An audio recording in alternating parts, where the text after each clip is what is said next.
আলাইকুম। হ্যালো সবাই, আমি ফারাবি। আজকে আমি তোমাদের নিয়ে যাব এমন এক জায়গায় যেখানে এখনো প্রকৃতি নিজের মতো বেঁচে আছে। গাছপালা, বিশাল আকাশ, পাখির ডাক আর ঠান্ডা বাতাস সবকিছু মিলে যেন এক টুকরো স্বর্গ। কিন্তু একটা ধাঁধা আছে, আজকে আমি জায়গার নাম বলবো না। তুমি ভিডিওটা ভালো করে দেখে বুঝে ফেলো কোথায় এসেছি আমি, আর কমেন্টে জানাও। তাহলে চলো ঘুরে আসা যাক আমার সাথে।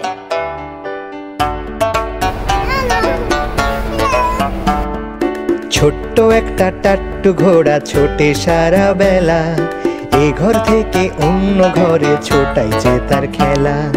ছোট্ট একটা টাট্টু ঘোড়া ছোটে সারা বেলা, এ ঘর থেকে অন্য ঘরে ছোটাই যে তার খেলা।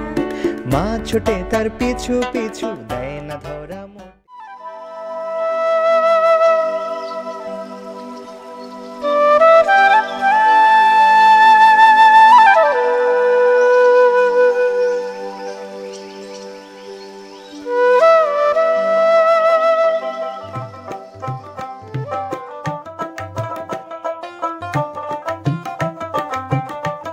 তোমরা দেখছো এই বিশাল খোলা জায়গাটা? এখানে দাঁড়িয়ে মনে হয় যেন পুরো আকাশটা আমার মাথার উপর।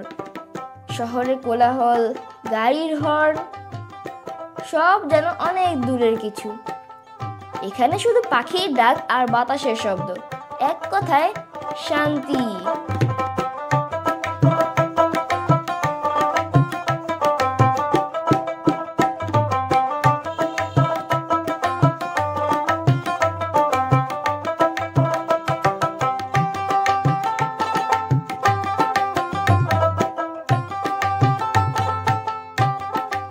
এই জায়গাটায় প্রচুর গাছ, বড় বড় গাছের নিচে দাঁড়ালে রোদও বোঝা যায় না। আমি এখানে ঘন্টাখানেক হেঁটে বেড়ালাম, ক্লান্তি একটুও না। শুধু মনে হলো এই পথ যেন শেষই হচ্ছে না। এই জায়গা একদম পারফেক্ট ফ্যামিলি নিয়ে আসার জন্য। মা বাবা বিশ্রাম নিচ্ছে, আমি আর আমার বোন খেলছি। এখানে ছোটদের খেলার জায়গাও অনেক। এখনকার দিনে এমন জায়গা পাওয়া খুব কঠিন, তাই না? আমি এখানে দাঁড়িয়ে এতক্ষণ শুধু তাকিয়েছিলাম, মনে হচ্ছিল সময় থেমে গেছে।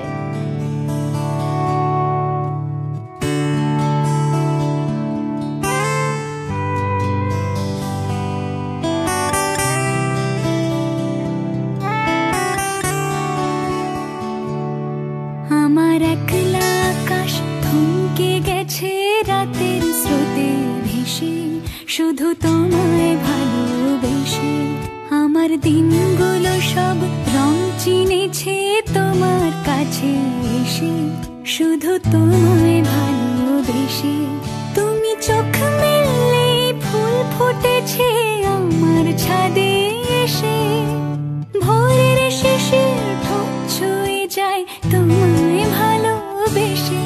তোমরা বুঝতে পারছো আমি কোথায়? এটা ঢাকার কাছাকাছি, কিন্তু শহরের সব ব্যস্ততা থেকে অনেক দূরে। এমন জায়গা খুব বেশি দিন থাকবে না যদি আমরা এর যত্ন না নেই। তাই যত্ন নাও, সুন্দর জায়গাগুলো রক্ষা করো।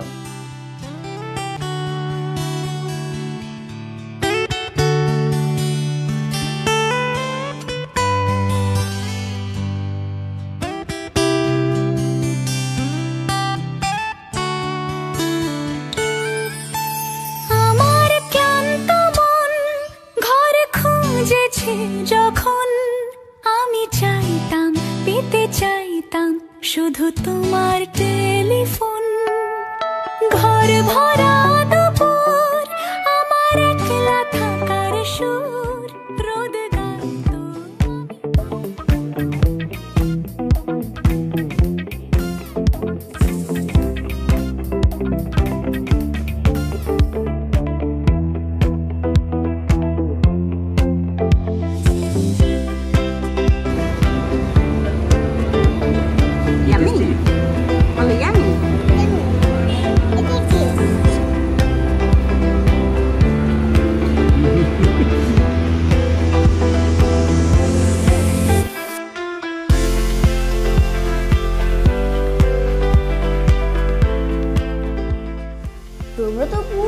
তোমরা দেখলে। এখন বলো তো আমি কোথায় এসেছি? নাম আমি বলবো না, সেটা তোমরা কমেন্টে জানাও। আর যদি ভালো লেগে থাকে অবশ্যই লাইক, শেয়ার আর সাবস্ক্রাইব করে দিও। দেখা হবে পরের ভিডিওতে, তখন নতুন ধাঁধা নিয়ে আসবো।